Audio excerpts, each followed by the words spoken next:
mismanagement of the parent. Financial mismanagement of the parent. Am I saying something? Some of the children are already depressed. You promised them something when they bring the B plus. They brought the B plus, you started now becoming very elusive. Stories every time, salary increment, we are waiting for our salaries, there's COVID, you start giving reasons.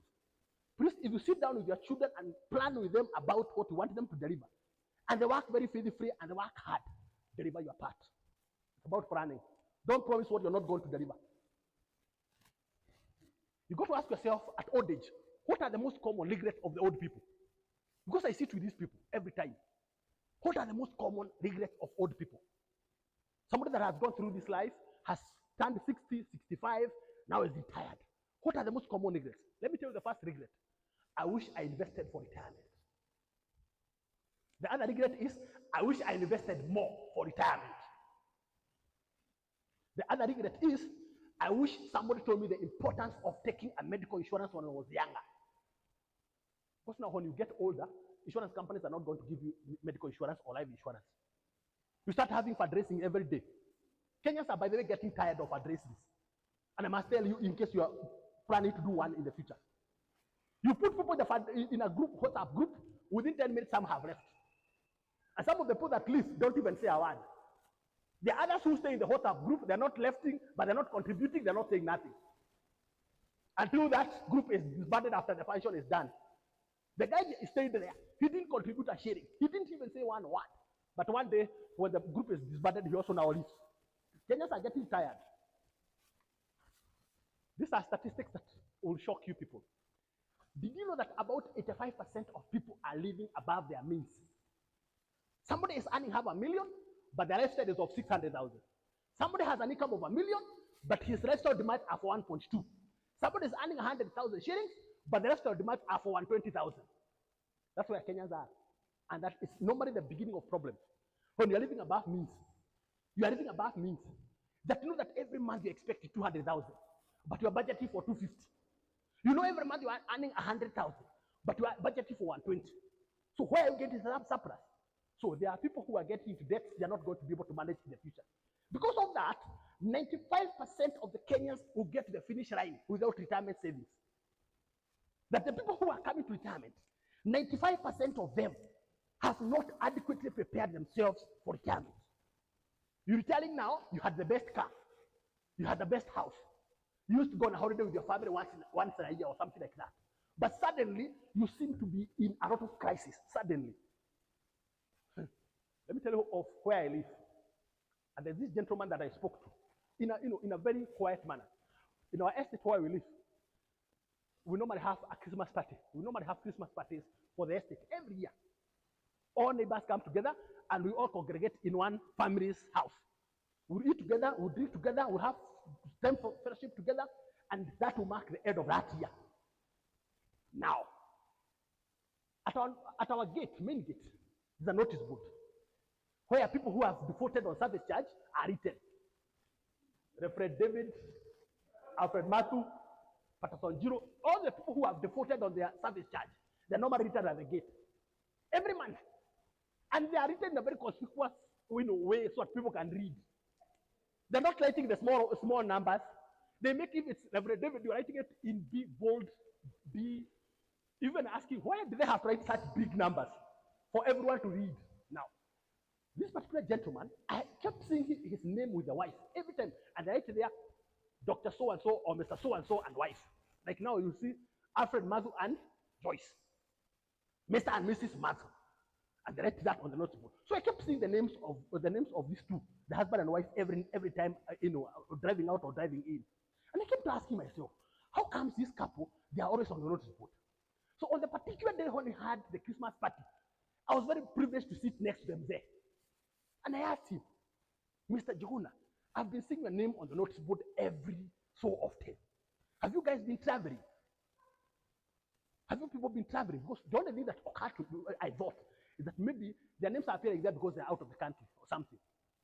So Mr. Jehuna took some time, and when he responded, he asked me, why did you think that we've been traveling? So it because I've been seeing your name on the notice board, and it's normally written in a very conspicuous way. And your name has been appearing there every month. Okay. He didn't give me an answer, but we stayed, had the meals together.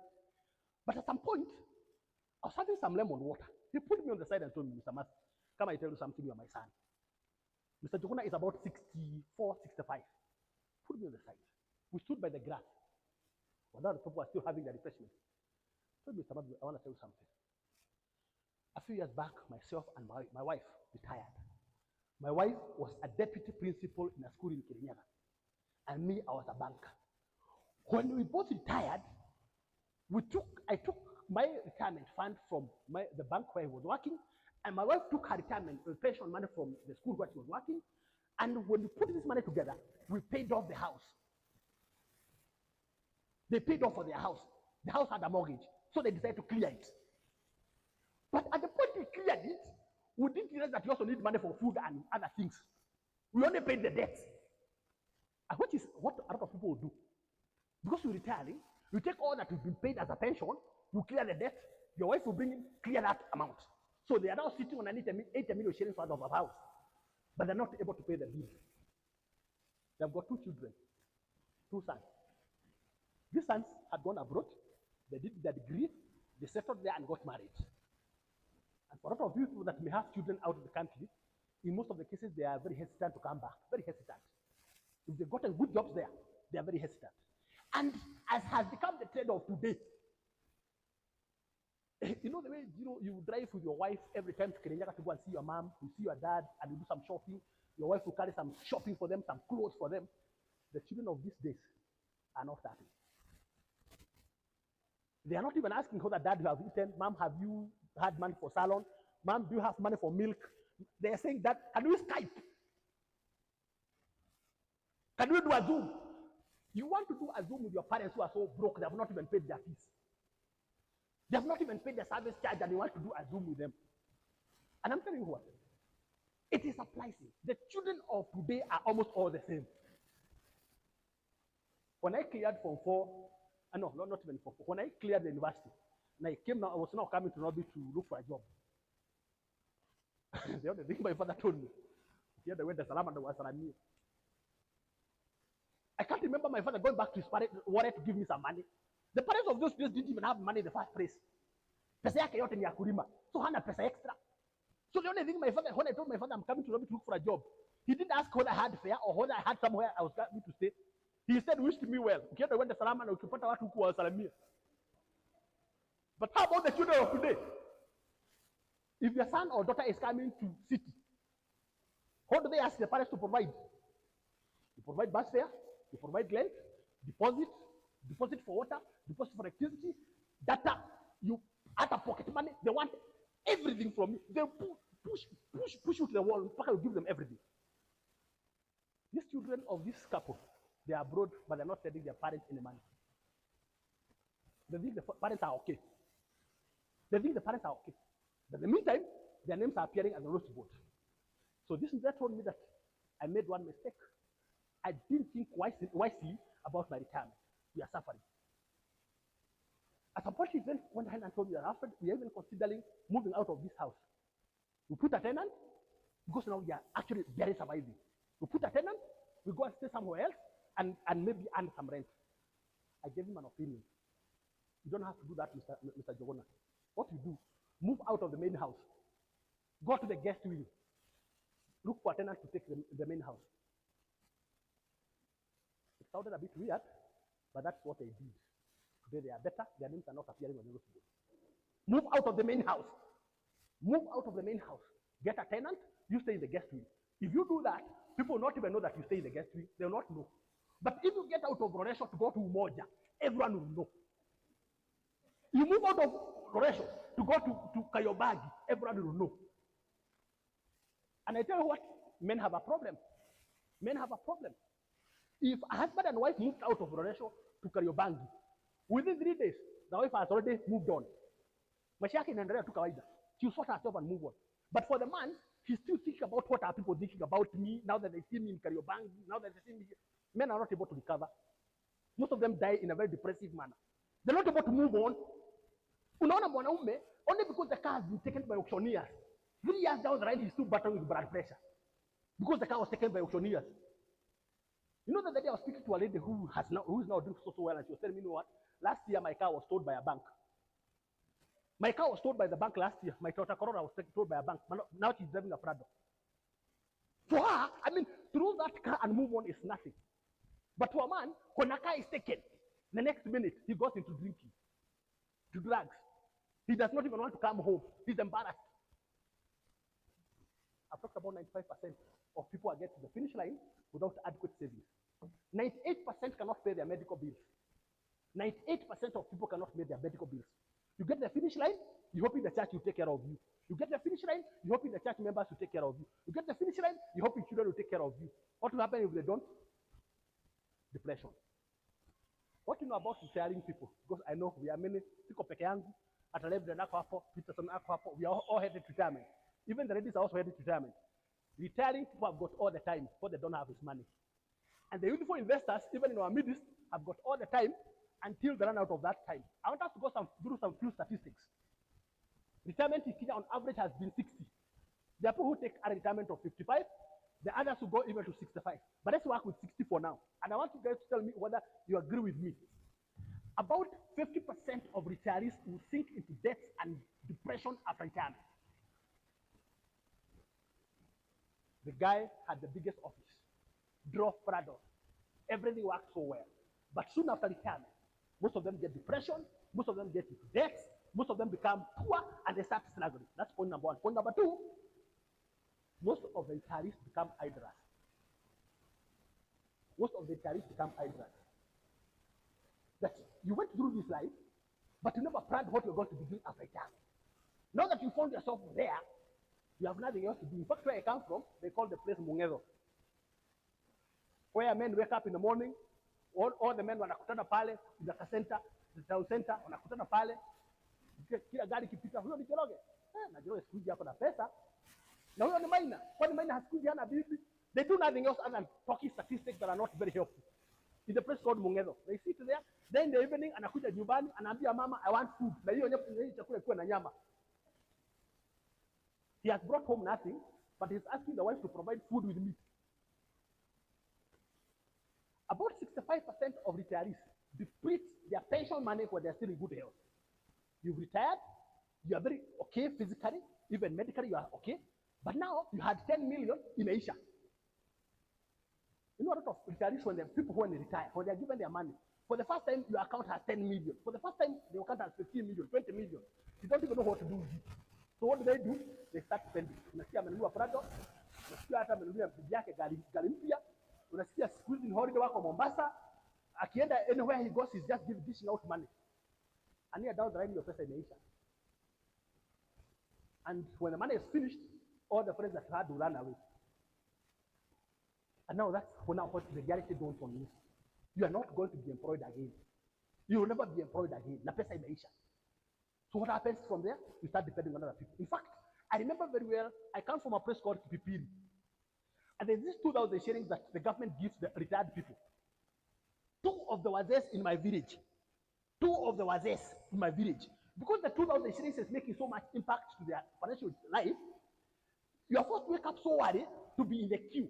See your person, normally people, they normally queue. So you're forced to wake up so early to be the first one in the queue.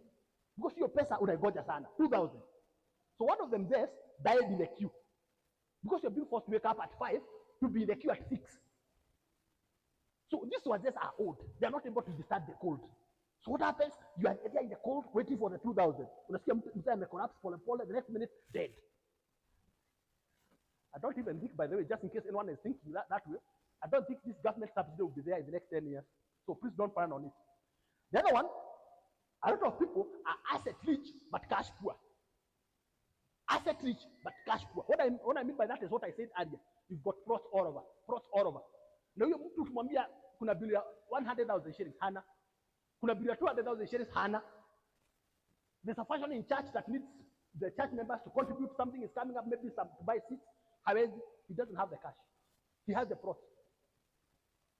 So Reverend, when people come up with an agenda to maybe buy seats in this church, maybe to change the internal setting of the church, and some contributions are being done, some people are even doing pledges. Somebody that has got just titles, how do you deal with them? The guy only has titles of plots in Kajiado, in Kitengela. So the guy has the title. He doesn't have cash, but he's a member here and he wants to contribute. How is he going to contribute? This will catch your attention. A lot of people are pursuing physical fitness at the expense of financial. Where Gio comes from, wazetu wanaamka mapema, they're in the gym, they're in the swimming, they are jogging, they are doing all manner of physical exercises to keep themselves fit. Now, if you do that, but you're also not taking care of the financial side, what will happen is that you have become very physically fit, but very broke. You're living long, but very poor. Because the reason for you want to be physically fit is so that you can live longer, is it not? So, but because you're not taking care of the money element, you live long, but very broke, without cash. And you're hoping that people are going to be taking care of you. Retirement is not about age. So don't look at me and Patterson and say that you guys are almost retired. It's not about age.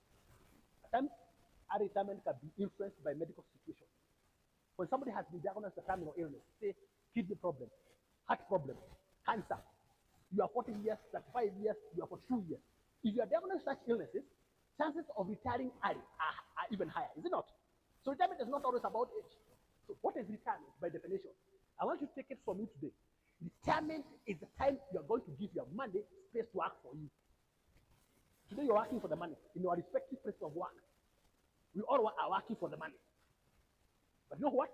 There will come a time now you will have to give that money space to work for you as you go to play golf, as you go on holiday. So the big question is, how much will that money be? How much will that money be? When you're going on retirement, and now you're allowing your money to work for you, you go and play golf, you're going on holiday, you're going on, how much will that money be? Is it going to sustain your lifestyle? A lot of people who are on 300,000 shillings income, when they retire, the only income they can find their way is 30,000. You used to earn 300, now you earn 30,000. What will happen? You don't get your lifestyle. There are very, very important aspects that you have. I wish and leverage, and I'm committed to this. Next time, invite me and my friends will come and do a bit of fundraising for the church. There's some certain facilities we actually want to give to the church as friends, so that we can also empower the church going forward. I wish I was doing this on a PowerPoint. I wish the presentation I was doing it on PowerPoint. The impact would have been different. This would have been the gospel of today in terms of financial planning. This is what I would have wanted you guys to take home. This graph. That is the thing that I wanted you to take home, it is this graph. There are three very important aspects of your life that you have to consider. The first one is your energy level.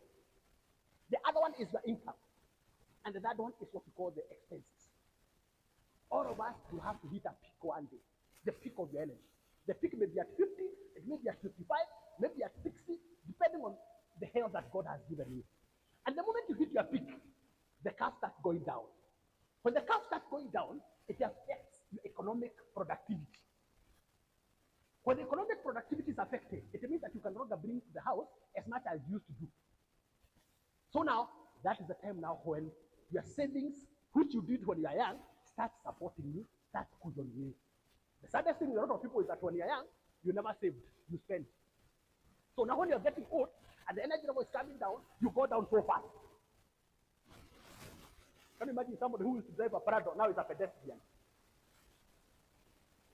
Somebody who used to drive Prado, now is a pedestrian 3 years later. He used to drive a big car, but right now he does not even have the smallest car. He used to live in Luda, right now he is actually trying to settle up country. You're going down like this. Because you never had the savings. If you had the savings, it will push on you. That by the time you are depleting the savings, you are at 80.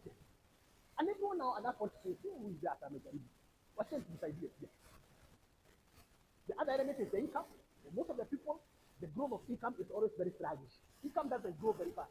It grows in a very sluggish way. But how about the expenses? Expenses, no matter where you come from, they are always going up. Even during COVID, they are still going up.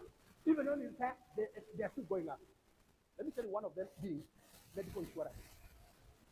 And I'll tell you from where I come from, that when you are 59 years old, if you wanted a 10 million shillings medical insurance, when you are 59, and you want a 10 million shillings inpatient cover, the premium is 134,000.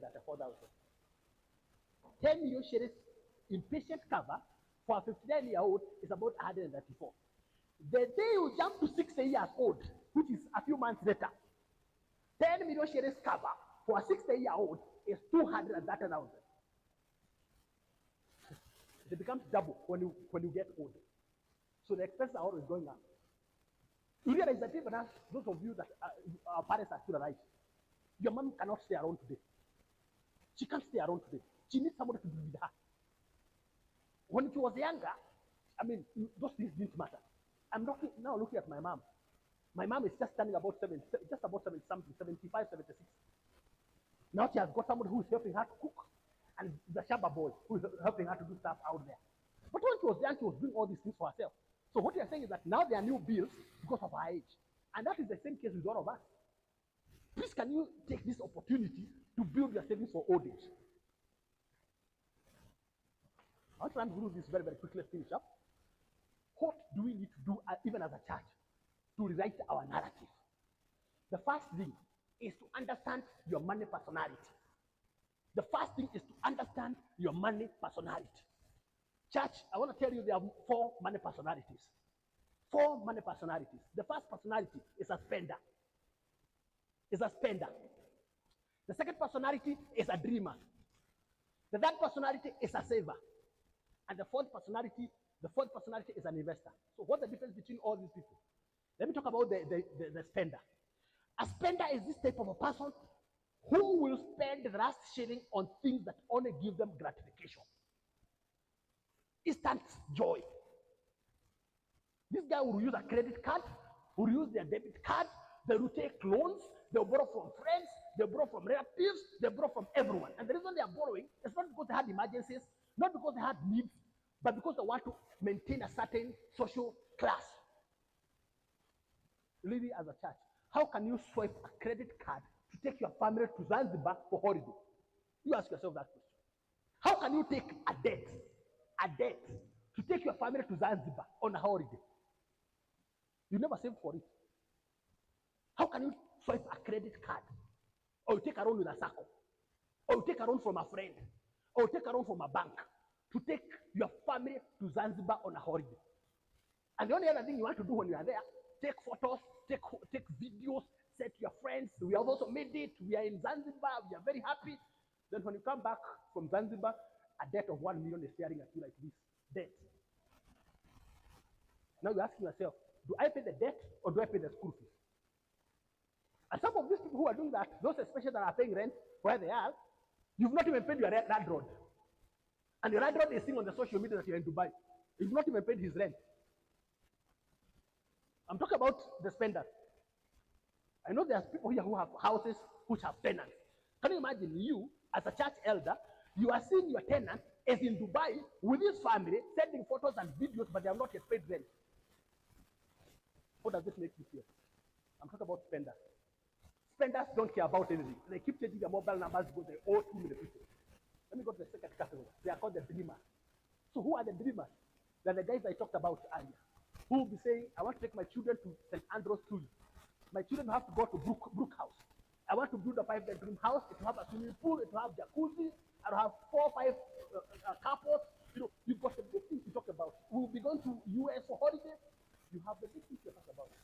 But what are you doing with your money? Are you saving so you can be able to achieve those things, or are you just spending? The saddest thing with dreamers is that their goals end in the dream. Their goals end there in the dream. And let me tell you what, no matter how sweet the dream was, it still remains up.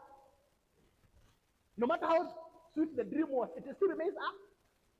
I know all of us here at some point or the other, we dreamt being in Karen, 5-bedroom house, there was a swimming pool, you know, you had a good, nice carport, driving a very big car, you know, and your wife is so happy, even as you're receiving your grandchildren. The day you wake up in the morning, you are still in the same house where you are paying 2,000 or 10,000 rent. The dream does not go to reality. You will not be able to dream yourself to reality. You can't be good enough to dream yourself to a reality. You have dreamt driving a very nice car. Oh my goodness, that car was feeling so good. You are bracing the road for the car. When you woke up in the morning, you still have your Pro Box at the compound. Let me talk about that category. These are the savers. And incidentally, that's where most of the ladies are. Savers. So who are savers? These are the people, they receive their income on a current account. Maybe you are on a salary of 500. You receive the 500,000 shillings every month in your current account. They remove a portion of that money, call it maybe 100,000. They move it from the current account to savings account. And then whatever remains here, the 400 is not what they spend. You're making your 500, you keep 400,000 shillings in your current account, but you move 100,000 into savings. And ladies have been doing this religiously. Every month, you earn your 500, you put 400,000 shillings into expenses, but 100,000 is going to the savings. Now, and near down the line, if you're saving 100,000 shillings, how much will you have in the savings account? You'll have 1.2 million, correct? I know we always thought that most of the Kikuyus were very good in CRE and geography and history. Luos were very good in maths. So if there was a Luo here, when I'm saying 1 year, 100,000 shillings per month, we will hear quickly 1.2. So you put 1.2 million shillings in your savings account. But now because all of us have got an experience with the bank, if you left 1.2 million shillings, that is 100,000 every month 100,000 shillings through to the 12th month. How much profit you have made by the end of the year in the bank? If you're lucky, you have made nothing. If you're unlucky, they even have taken some of your money as bank charges. True or not true? So if you leave your money in a savings account, it is not helping you to grow financially. You are making other people to grow rich. That's the savers. And I said these are the ladies, most of them. That's a point I want to share with you today. So what must you do? Move the money from a savings account to an investment account. You started by having your money in a current account, allocated some of it into a savings account. Now you need to move it from a savings into an investment account. Even if you want to do it in the bank, tell them, can I move this money to a fixed deposit? If you don't want to leave it in the bank, you can move it to a money market. And leverage will also be telling you about that. Move it to a money market. Because the money market, your interest is calculated on a daily basis. As long as that money is in the account, it's earning you interest. The same money. Can you imagine? Your 1.2 is just lying there. They're actually taking charges against it. But my 1.2, they're giving me interest every day. I'm talking about move your money from the savings to investment account. The final person is who we call the investor. You know, listen to people even here and outside. Everyone thinks that they are investors. But I want to tell you today, what is the first qualification of an investor? Because all of us, in some instances, I think I'm an investor. Because you bought land, you got a nice car, you got a lovely home, your kids are in good schools. A lot of times I think I'm an investor. So what defines an investor? Point number one, an investor works with an accountability partner. An investor works with an accountability partner. So who is an accountability partner? If it's me and Mr. Jiro, who is my friend, as an accountability partner, what happens is that Mr. Jiro should be able to understand my situation inside out. Mr. Jiro should know my wife's name, should know my children's name, should know what we are doing this year with our money, should know if we have debts, what are the levels of debts. If we are building a house, where are we building it? Is it a 5-bedroom house? Is it a mansion? Is it a bungalow? He will understand my journey inside out. So the big question to all of us this morning is, do you, my brother Patterson, have somebody who understands your financial story inside out? The guy knows if you have a debt with StanChart, currently the balance is 2.2. If you've got some savings in ABCD Savings and Sacco Limited, maybe you've got 3 million shillings, that this year you and your wife have embarked on building a retirement home, and you're building it in Kirinyaga, that they understand that your last born child is graduating from the university end of this year and is pursuing BCom. Do you have a person who understands you to that level of detail? Ladies and gentlemen, do you have a person that understands you to that level of detail? That when you are out there, they know this guy, this is what he wants to achieve. That is the first mark and definition of an investor. They work with accountability partners. You need an accountability partner who is a level above yours. You need an accountability partner who is a level above yours so that they can pull you up. But a lot of the chances, when you look for accountability partners, we look for those that are struggling in the street, struggling in the village. So every time what they are doing is they bring you down. They are pulling you down. That's not an accountability partner. That's a sucker. That is called a sucker. They only look for opportunities of how they can get money from you. So that person is not helping you in your journey. And let me tell you what, the moment you are financially organized, you will also be able to participate in the church of God. There's no way you're going to participate in the church of God if you're not financially organized. You will not. It starts that way. People who are financially organized, they are able to participate. When it comes to tithing, they are there because it's in their budget. Let me tell you what, ladies and gentlemen, tithe is supposed to be in your budget. It is supposed to be written in your budget. And this is not by the reverend. This is not by the church leaders. It is by God himself. If you have questions, don't ask the reverend, don't ask the leaders. Ask God himself. These days you come across those that are saying now, when you told about 10%, is it on the gross or is it on the net? And you are trying to interrogate. People, the reason you're not contributing, tithing is because you're not sure whether it's against net or it's against gross. The second thing is that you must have smart goals. Smart goals are very specific goals. I want to build a house. Where? Is it on half an acre or is it on 50 by 100? Is it a bungalow? Is it a mansionette? What is the budget? Is it 20 million? Is it 30 million? Is it going to be 5-bedroom or 6-bedroom house? Smart goal. It must be a specific goal. It must have a timeline that I want to build it by December. It will cost me 10 million. It will cost me 20 million. Who is my financier? Is it the circle? Is it the bank? Or is it my personal savings? You've got to have smart goals. Then you have to ask yourself, how much time do I have? Your behavior to money will change as you get to the destiny.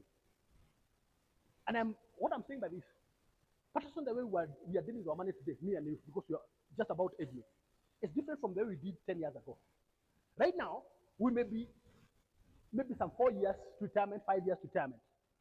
Somebody who is 4 or 5 years to retirement cannot behave like somebody who has 30 years remaining. You become more cautious as you get wiser. As you get closer to retirement, you are getting wiser. Even how you spend your money, you actually think twice because time is running out. So ask yourself, how much time do I have? The other thing is, do you have a budget? And in that budget, what are my inflows and what are my outflows? The greatest challenge with a lot of people is that there's so much money going out than what is coming in your budget. There's so much money going out than what is coming in. Can you be in charge of that budget? Diversify the scope of your investment. When you invest, don't put all your money in a rag. Don't put all your money in a circle. Don't put all your money in the stocks. Don't put all your money in a bank. Diversify. Ensure that you are into the various categories that you're able to achieve the various needs. Then, very, very importantly, you've got to do what is called wealth protection. Wealth protection, I said, there are enough risks. I talked about death. I talked about disability. I talked about illness. I talked about inflation. These are risks. Ensure that the scope of investment allows for conservation, allows for protection. And then finally, don't forget, I talked about succession planning, which is called distribution. Succession planning. Don't die with all that you have.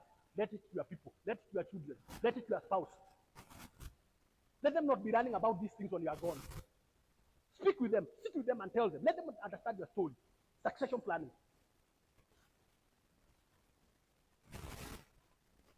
In terms of building your wealth, as I said from the beginning, the first thing you're doing is to accumulate.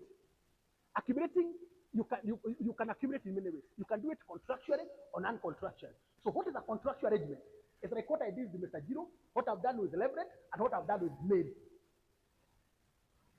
That you have decided, me as Patterson Giro, every month, I will dedicate 50,000 shillings of my income into a retirement investment. And you put aside more than. Every time the salary is paid, 50,000 shillings is removed, it goes to an investment kit. Every next month comes, 50,000 goes to an investment kit. The next month comes, 50,000 investment kit. You do that in 10 years. Can you imagine? In 10 years, if you're saving 50,000, you have saved 6 million shillings. But do you know how much you're going to be given? If you're investing, for example, with a group that I represent after, if you're investing 50,000 shillings every month, you've done it for 10 years, you've invested 6 million, you're going to be given 8.8 million shillings on the 10th year. The difference between 8.8 and 6 million, which is 2.8, is your profit. That's how it's passed. That is how it's passed. The other one is you've got to grow and protect your portfolio. I've talked about it. Growing, if you're buying rad, let's not just be buying rad. Where are you buying this rad? Is it going to appreciate over time? Will you have succession issues there? Whatever it is, deal with it today. And then finally is distribution. I've talked about wellness. Talked about risks on your way. The first one I said is death. I talked about stability. I've talked about critical illness. I've talked about the fine rights, that's the send of rights. But I want to talk about 5 animals.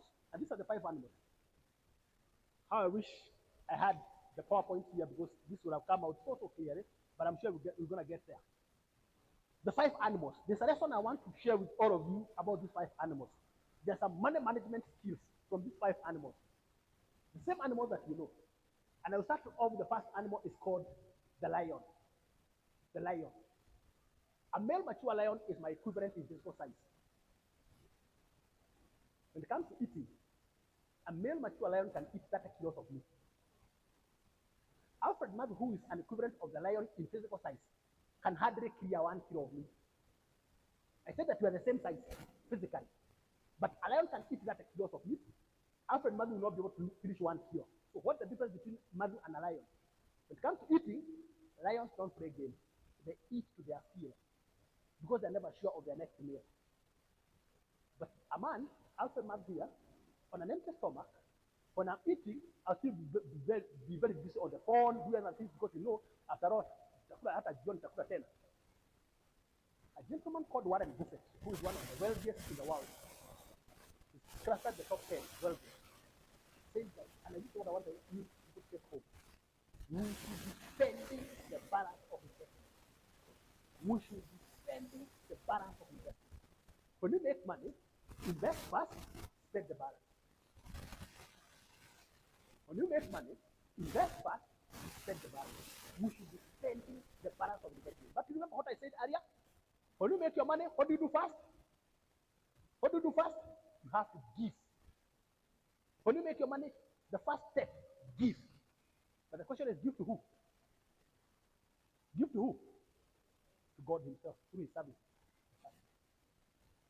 And from there, invest. Whatever that means, after investing, spend. But now the ordinary people, when they make money, they normally start with spending. They will invest the balance. And a lot of times they will never be a balance. Because a human being can create more needs, more needs, more needs. You can keep creating more needs. In fact, a lot of people, when you get a salary increment, you know what they do? When there's a salary increment, money that you are not even planning for, when there's a salary increment, what do? They look for new needs, new expenses. There's always a fight between needs and wants. There's always a fight between needs and wants. When you make your money, there are needs waiting for that money and there are wants. For example, food is a basic necessity. It's a necessity. But must it be at KFC? Must you be taking your children to KFC every day? Food is a necessity, but must you fulfill it by taking children to Java every day? You can as well buy that food you cook in the house and cut off the cost. But what some of the parents are doing is that at the expense of investment, they will be enjoying all the money every single day, and at old age, now they want to give us their problems. The people you are giving problems are the ones that used to save diligently. But you are only spending. Now time has come when trouble is on your way, and you want to give us your problems. The second animal is called the buffalo. The elephant. Elephant is a very diligent animal. It's got an amazing memory. Amazing memory. If an elephant passed here 10 years ago, here, and got some water at that corner, and some pastures at that corner, 10 years later, it can be able to trace its steps. Amazing memory. So what do you need to learn from the elephant as human beings? We should sharpen our memories as well. When you have goals to achieve, write them down so that you don't forget them. I know every end of the year, for a lot of the parents that are here, you see to your spouses to do your New Year resolutions. Every end of the year. That in 2024, these are the 3 things I want to achieve.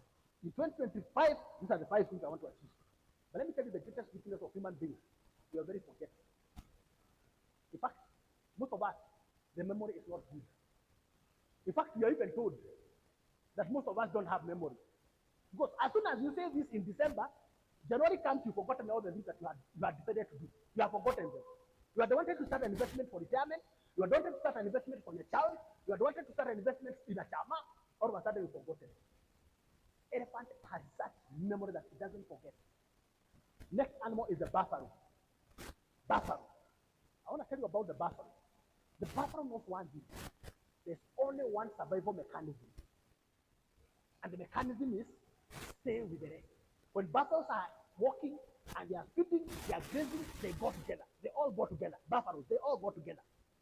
At the moment a buffalo is isolated from the rest, The moment a buffalo is left behind by others, it will be attacked by the carnivores. True or not true? So what message do you run for the buffalo? Diversification. Can you diversify the scope of investment? I don't want to tell you at this point is that I get so disappointed when I hear somebody is withdrawing pension to pay hospital bills. When I hear that somebody is withdrawing pension to pay off hospital, it is so complete misalignment of life. Complete misalignment. You cannot even withdraw your pension. Your pension is supposed, you are supposed to live off your pension. I need to say that point. You are supposed to live off your pension. What do I mean by that? When you retire, Mr. Giri, and you're given 50 million shillings for retirement, you are not supposed to live on the 50 million. No. It is the 50 million shillings that you're going to put in an investment, and then you live off the profit of that investment. It is called living off the pension. Living off the pension. But for a lot of people, when they get their pension, what they do is they pay 20 million. They start 20 million shillings. You are Gali, the same pension, unalipa dowry, the same pension, unalipa school fees, the same pension, unalipa debt. By the time it's done, pesa imeisha. Sasa watu wanaanza kuona huyu mzee ameanza kusumbua.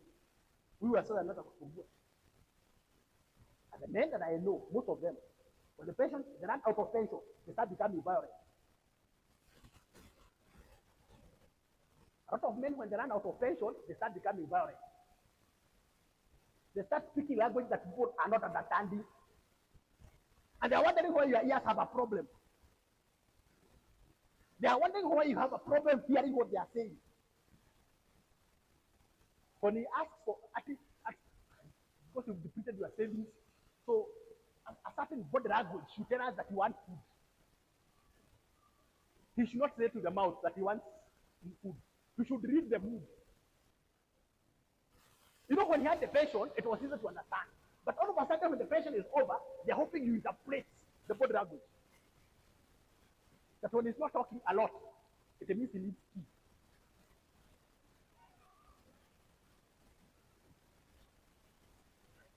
The biggest problem is that I am told that when a man gets so broke at old age, even your wife is struggling to interpret the body language. I know what happens a lot of times. Ladies and men, you got to take this from me. You got to hear this from me, the men. Ladies, you can ignore this. But the men, you must hear this. At old age, when you are broke, and you are hoping that your wife will be reading the body language, please get it from me that ladies have a problem reading the body language of a broke man.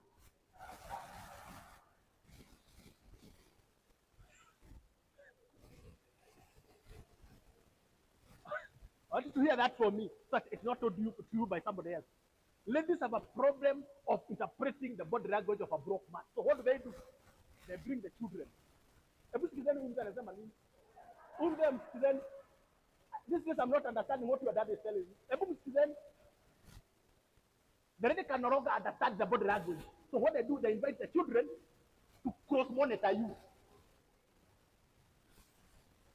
And because this generation A children are the same, they are not very patient. They're not very patient, but they're not entrusted to listen to the body language of themselves. So how do they deal with this? How do they deal with this? I know for sure you have had it enough times of old men that have been beaten by their children. Have you had it, or I'm saying the first time? Have you had this thing? Some of these people are coming because of financial mismanagement. That is why financial planning is important. That is why financial planning is important. As a man, when you are very organized financially, you know what will be happening even at old age? Food is made, is prepared. The wife and children don't even want to eat before their dad comes in. The family that's organized financially, they are waiting for their dad so they can have supper together. As soon as you get to the house, prayer is said, the water is fed, and food is served. You eat together. That time, everyone understands the body language of the other. Start getting broke. Start getting broke. And for some reason, by the way, and I should not be taken casual, for some reason, even the dogs in the village know the man that is broke. And by the way, like where I come from, I always see some dogs in that estate. And they have no problem with anyone. They have no problem with anyone. But my friend, when you are broke, me, I don't know how these dogs normally sense. Unaumwa na dog ya neighbor.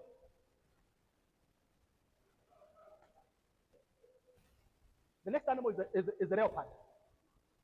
It's a very, very sharp hunter. Leopard. Very focused. When a leopard identifies a prey, for this matter, let it be a gazelle. When a leopard identifies that gazelle, it makes very, very careful steps towards the gazelle. Very, very carefully calculated. Very, very carefully calculated. It will not make noise. When a leopard identifies a gazelle, it will not make disruptions. It will make very careful movement towards the prey. By the time you know, it has pounced on the gazelle, it has brought it down. But now there's one thing that happens when it brings down the gazelle. It does not eat it there. I don't know how you guys have realized that. When a leopard kills a gazelle, it doesn't eat it there. It pulls it to the highest point of the tree. The highest point of the tree, that is when it eats. At the highest point of the tree. Why that? Is the question. Why that? Why that? And you also got to ask yourself, the men and ladies in the house, when you make your resources, do you consume them there? Or do you first of all create a nest for tomorrow and for future to keep away from the other, scavengers? You know why you're not able to get there? Because as soon as your dividend is paid, you're advertising to all your friends. Na leo kwanza nimelipwa. Leo nimelipwa niko na 2 million in the account. Ama leo nimelipwa hata moja 1 million, I'm carrying 1 million in cash. I've been paid 2 million shillings today, 1 million is in the bank, the other one I'm carrying it in the hard bag. My friend, itaenda. Itaenda. Itaenda. You go advertising to your enemies that you are carrying 1 million shillings in cash. Itaenda. A leopard will pull the prey to the highest point where it's safe. Can't we do likewise? Can't we do likewise? First of all, you build the cushion, protection for your family, for yourself, for your old age. That's not when you start consuming, when you know that you've got enough protection in terms of investment.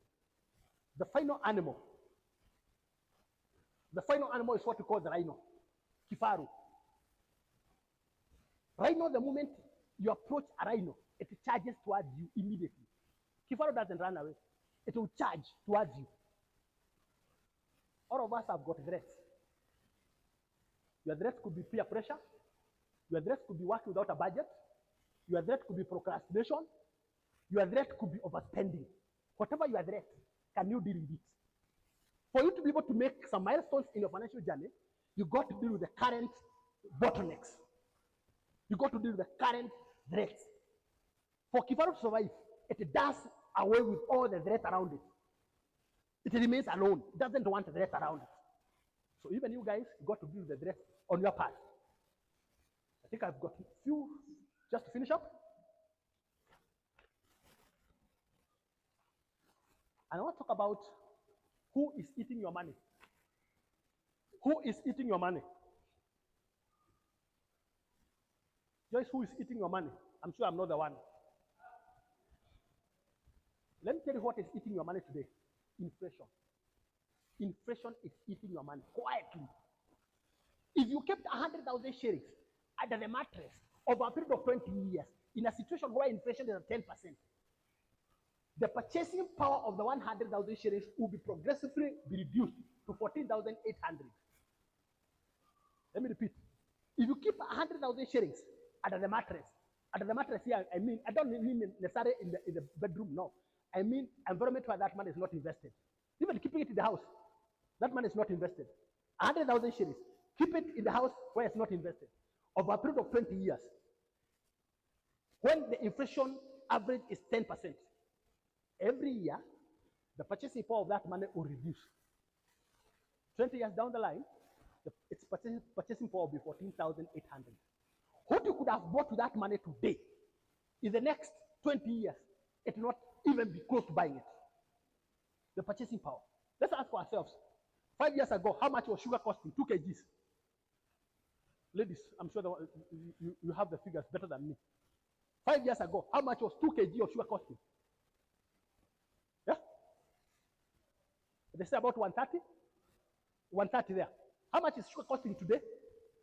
2 kgs. It's costing how much? 250. 450. 300 etc. What you are saying, if you had the 130 shillings kept somewhere 5 years ago, you kept 130 shillings somewhere in the house. Now unaenda unaichomoa leo. You want to go and buy the same sugar. You need to buy 2 kilos. Purchasing power. Because of inflation. So what you need to do is to get your money invested. It's the only way it appreciates. There are 3 levels of your life that I will talk about. And the first level is the guys of between 25 to 29 years. 25 to 29 years. And I'm sure you might even have a few here. 25 to 29 years. When people are just 25, why? That's the age at which most people start working. 29 years. 25, 29 years. I will tell you what, a lot of these young guys spend their money on lifestyle. Buying mobiles, buying gadgets. My headphones, I hear these days, headphones are even going for 100,000. They're buying gadgets. And then they get into very unproductive relationships. And some of these relationships will even extend to taking drugs, will extend to taking alcohol, they will extend to smoking, they will extend to the wrong things. Lifestyle. These children don't even know anything about budget. And I'm telling you, look at the youngsters that you have. I've got them as well. Most of them don't have budget. They make money, they know it's for spending. And they'll spend as long as it's there. They only have settlement when the money is finished. But let me tell you what, by the time it's finished, you realize that now you're at 29. For a lot of young people, 29, they start settling for marriage. The young girl is now getting married. The young man is now getting married. They start now settling. And when your son of 29 years settles, what happens? They have to get out of your house. They have to get out of the mommy's house, the daddy's house. That is if you are lucky. Let me put that the disclaimer is, if you are, because these days they have refused to go.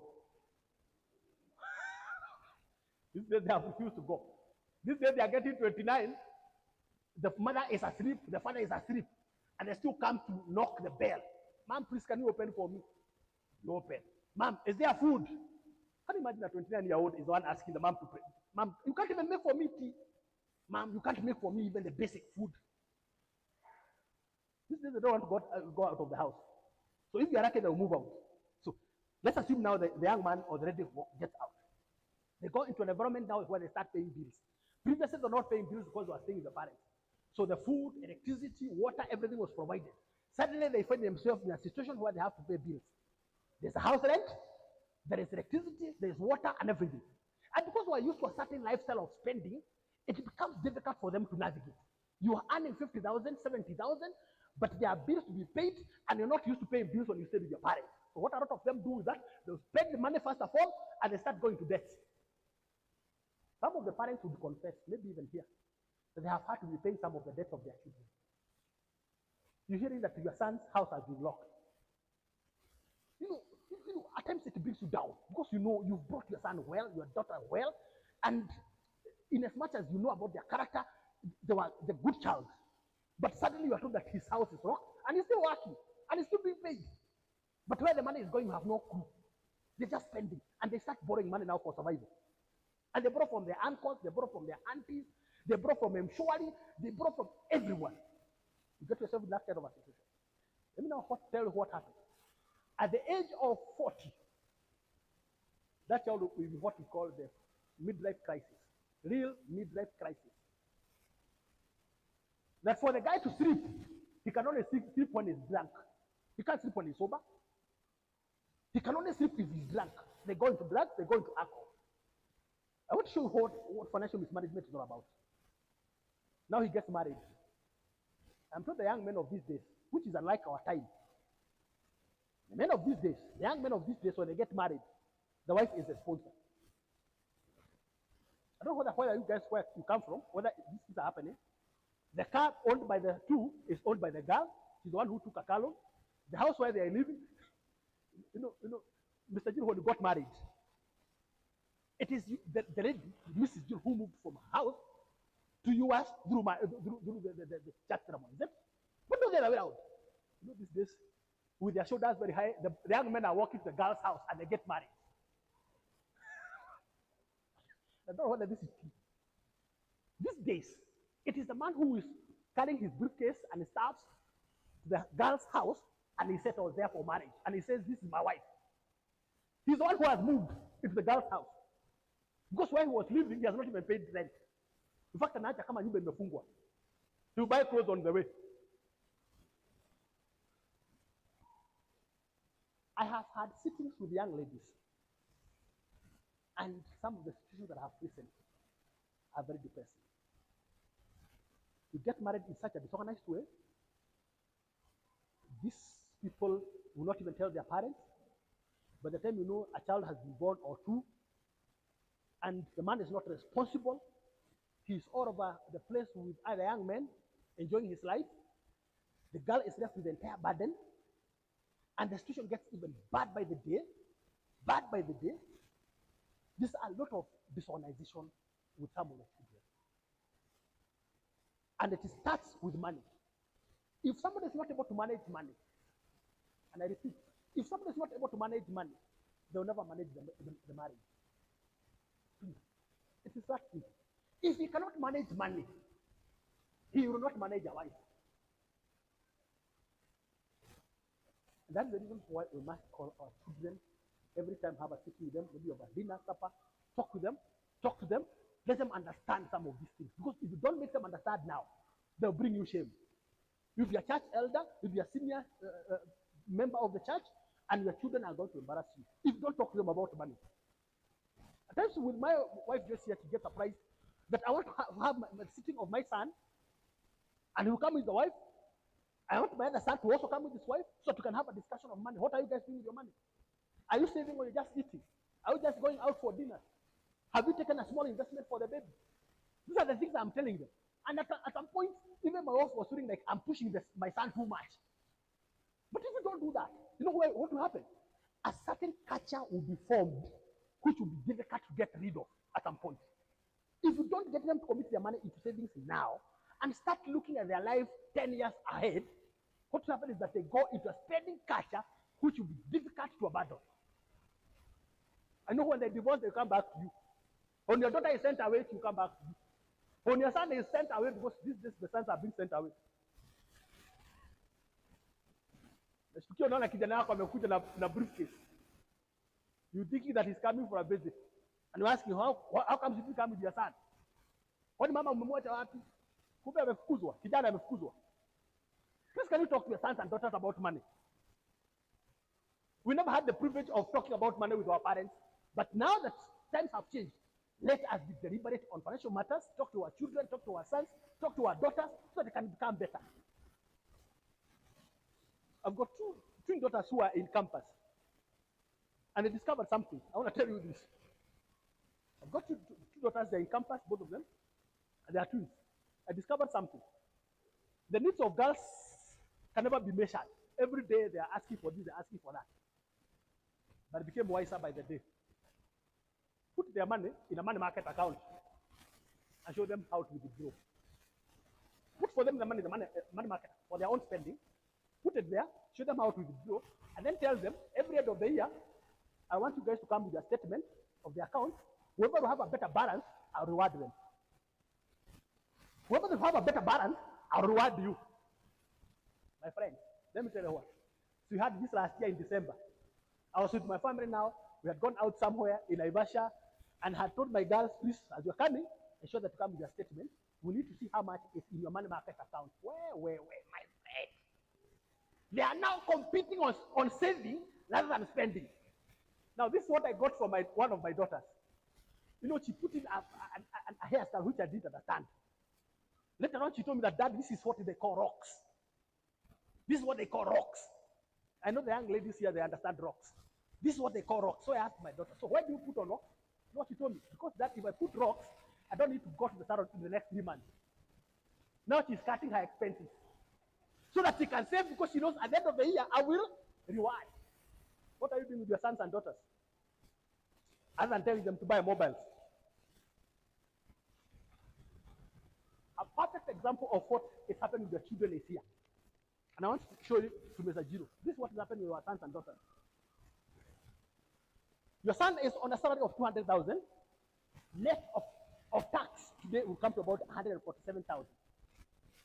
200,000 shillings salary, net of tax will come to about 147. If you take 147,000, divide by 30 days, it will translate to about a salary of 4,900 per day. So far, it's a zero. So the 147,000 shillings salary per month, divided by 30 days, means every day your son goes to work or daughter goes to work, he's making a salary of 4,900. So if your son wakes up one day out of peer pressure, decides to buy an iPhone worth 186,000, because you know they compete. They compete. These children, they compete. Even your own sons and daughters, they are competing. Which phone are you using, by the way? Hii class here watu wa techno wanakaa pande hiyo. Watu wa techno wanakaa pande hiyo. They say, they tell each other. They even group themselves. Watu wa techno pande ile. Watu wa Samsung, please, can you congregate that corner? And they say that, I heard this from somebody's son. The things are happening out there. This young man, and he's a very young boy, at 22, he's telling people that iPhone is the beginning of wisdom.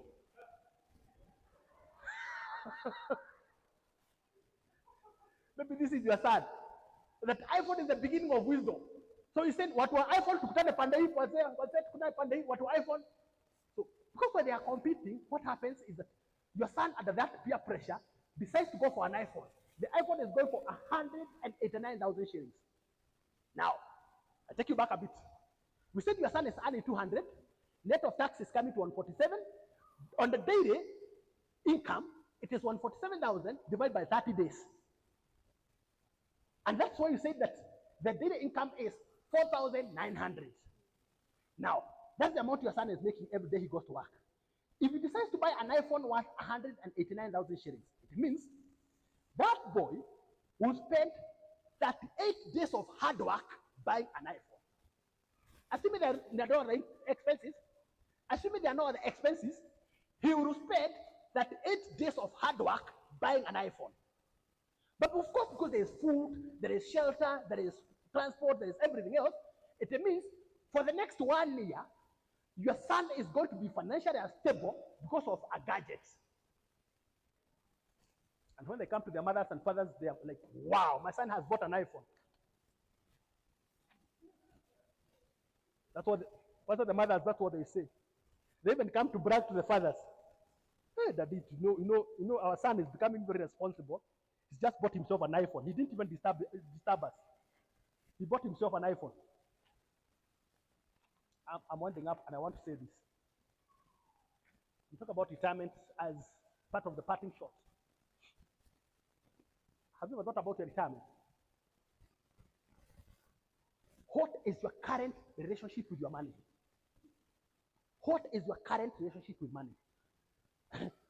Let me tell the people on this corner, because they've been very, very quiet. Money has a problem. Money is very unforgetful. The injustice you are doing to your money today will come back in multiples at old age. What's this? The injustice that all of us are doing to our money today, it will come back to us in multiples at old age. Money has a tendency to strike where there's more money. Have you ever realized that when somebody is getting broke, everything gets worse by the day? Everything just goes down every day. When you're getting broke, financially not doing well, everything goes like this. Of course, it's some of that you even, I talked about the dogs of the villagers. As you're going down, you realize that when you're not doing well, that's the time you even getting sick. Tooth problem, you have a toothache. That's the problem. The time you have cholesterol problem. That's the time even you and your wife, the relationship is dying. That's the time even your children don't pick up your calls. That's the time you're getting a demand letter from KRA. Can you imagine you're so broke and a demand letter of 3 million or 1.5 million from KRA? That is when somebody who you've been owing the last 10 years finds out where you live. When you're doing badly, that is when everything else comes together. What is your current relationship with money? If you are an investor, money has a tendency to follow the investor. Money feels good when it's being invested. But if you are a consumer, money runs away from you. I don't know whether any one of us here has seen a tendency of your money running away from you these days, or more money is coming your way. If you see money running away from you, there's something you're doing that is not right to the money. If you're investing, more money comes. If you're investing, more money will come. But you're just spending, even the little you have will disappear. And that question you need to ask yourself, have you made provisions in case your health changes? Have you made provisions in case your health changes? Today you are okay. But can I tell you something? There are people who are going for a medical checkup tomorrow. I don't know them. There are people who are going for medical checkup tomorrow. I don't know them. But they'll be too shocked to be told that you have got cancer stage 2. They'll be too shocked to be told that your kidneys are not operating well. They'll be too shocked to hear that you've got cholesterol problems. They'll be too shocked to hear that you've seen some weakness of your heart. So have you made provision on your finances in case your health changes? Because a lot of people, if you don't make provision, it means that when there are such disruptions coming up, the next thing that you start calling friends, relatives to fundraise for you. The next question you want to ask yourself, have you considered the amount of time left before you retire? Is it 4 years? Is it 5 years? Is it 10 years? Then finally, have you written your personal financial plans? Are they in place? Have you done a succession plan? Do you have a will? 3 investors have been compared here. 3 investors. One is called the early investor, the other is called a late investor, and then it's called a very late investor. At the age of that one, the wise investor or the early investor decided to be putting 100,000 shillings aside every year for retirement. And he did that from the age of that one to the age of 40. So in 10 years, he invested $1 million. Then decided to leave that money there for retirement purposes. When he came back at the age of 60, the money had grown to 11.7 million. The second investor started a bit late at the age of 41, but moved from 41 up to the age of 60, investing 100,000 shillings per year. In the 20 years, he invested 2 million. The same compounded at 10% to the 60th birthday, he had 6.3 million. The final investor, the late investor, started at the age of 51, invested 100,000 shillings per year over the period of 10 years to the 60th birthday. When he came back on the 60th birthday, he had 1.7 million shillings. Now, I'm trying to compare the first guy and that guy. They both invested $1 million. But one got 11.7, the other one got 1.7. What is the difference? It is not the amount, it is when you start investing. It is not the amount, but when you start investing. Finally,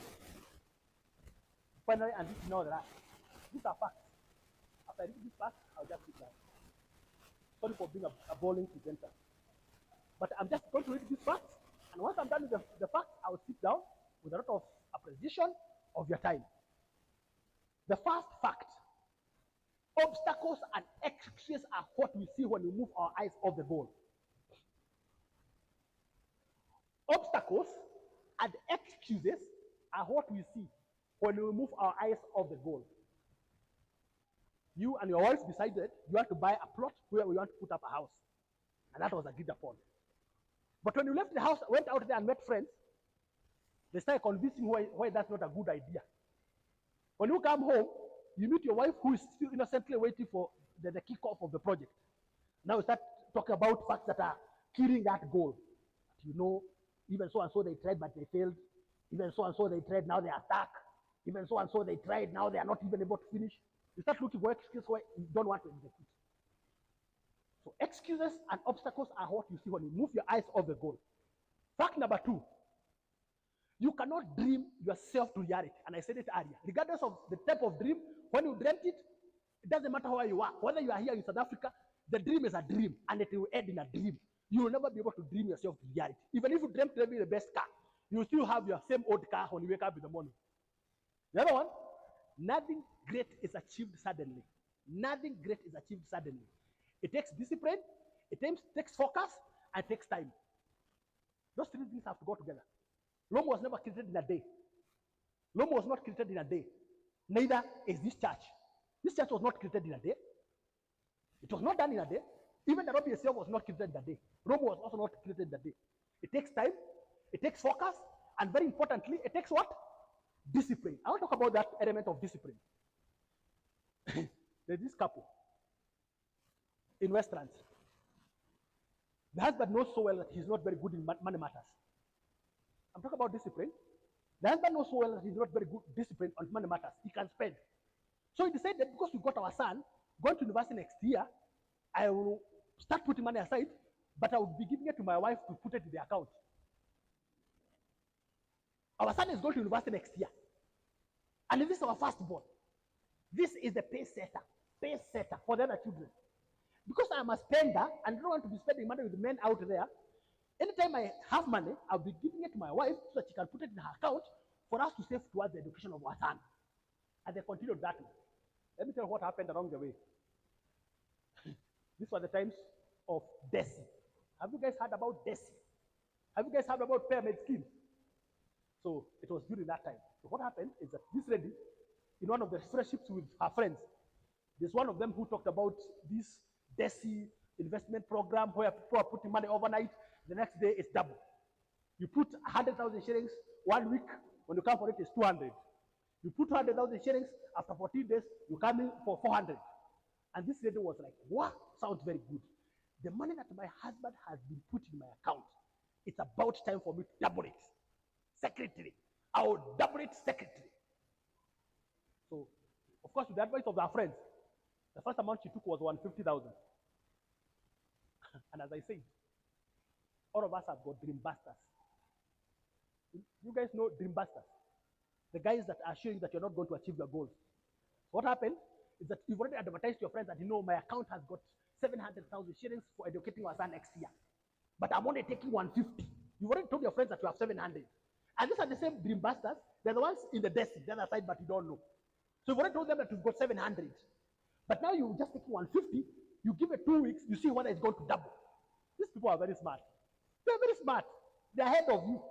So she gave the 150,000. Before the 14th day, she was told the fund has matured. You see, people are investing for 14 days. That's what I gathered. They're investing for 14 days. Others are investing for 30 days. But because you already have an idea of your bank balance, and that is the money they are going for, you've given them 150. On the 10th day, you are being called that, you know, this time we had very lucrative deals, and it's like you've already made your profit, the deal has already matured. So then they walked to Desi with 150,000 shillings. She was given a check of 250. What? 2 weeks.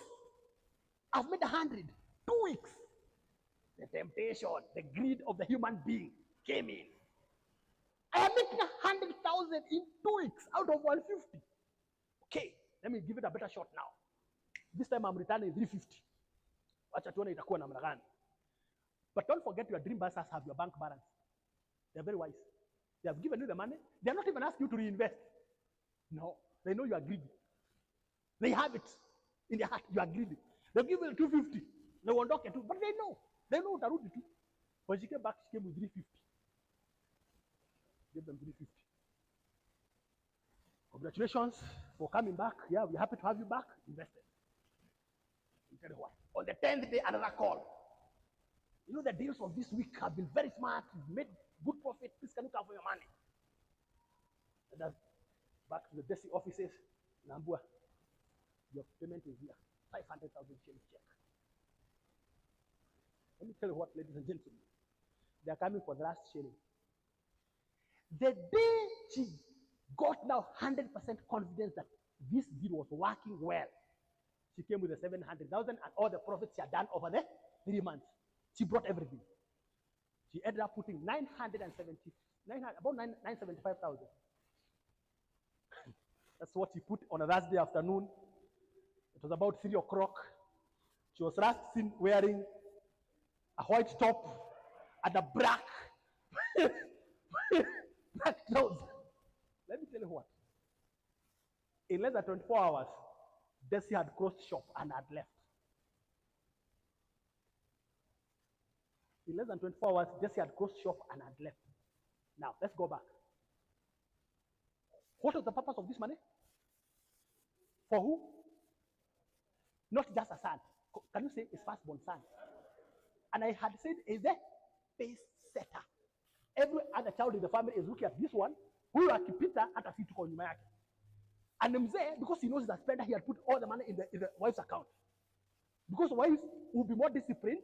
You know, ladies are a bit more cautious. I know my wife is cautious. She will not misuse this money. I wake up one day, all the money is gone. All the mobile numbers you are calling out of reach for desk offices. And the next thing you hear, it was a pyramid scheme, and about 140,000 people have lost through that scheme, and you are one of them. And you know, your husband is a bit violent. You've already received the money from him. And from the relationship with him, you know, my husband at times gets a bit uncontrollable. And he's the one who gave you the money, meant for school fees of your son, and not just a son, but the firstborn son, because he's a pay setter. What would you have done if you are the wife? What would you have done as a wife? By the time the husband knew, that they had packed and left. Take small steps that will conquer the bad habit. Take the small steps that conquer the bad habit. If you are a spender, you start by doing a budget. When you go to a shopping mall, go with the money that is just required for the particular shopping of the day. Don't go with surplus. It's good for you to ask yourself a simple question. What will it ultimately cost me if I don't take action now? I want to invest for my son's education. I want to invest for my retirement. I want to have a good medical insurance. I want to have a good retirement investment. If I don't take the action now that I am young, how much will it cost me when I will be 3 years retirement? It's good for you to think big. Start small, but start now. But remember, the courage it takes to begin is the same courage it takes to succeed.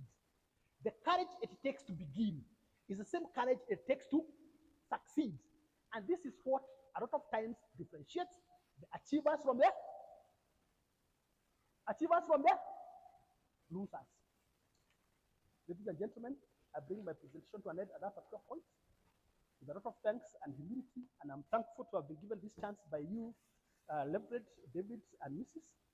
And to my brother, Patterson, thank you so much for inviting me. Thank you for being such a loyal client of mine the many years that you've been. Thank you so much for also introducing this lovely couple. I must tell you, in this city, they are now with me 3 months. And we've got more counting. By the time I'll tell you it's done, I'll have taken care with God of what I need in terms of financial advice. It's my prayer that the trust that has been bestowed upon me by them and by yourself, that God will bring it fruition. My prayer for everyone in the church here is good health and success in your pursuits, in whatever you do. May God bless you. But remember, as I said at the beginning, when you have to do anything, God first. God is not going to be Omega in what was not the Alpha. So what you have to start, ensure that you start with God. There are people who might want to even consult with you at a later date. Maybe you want to check up on one idea or two of investment.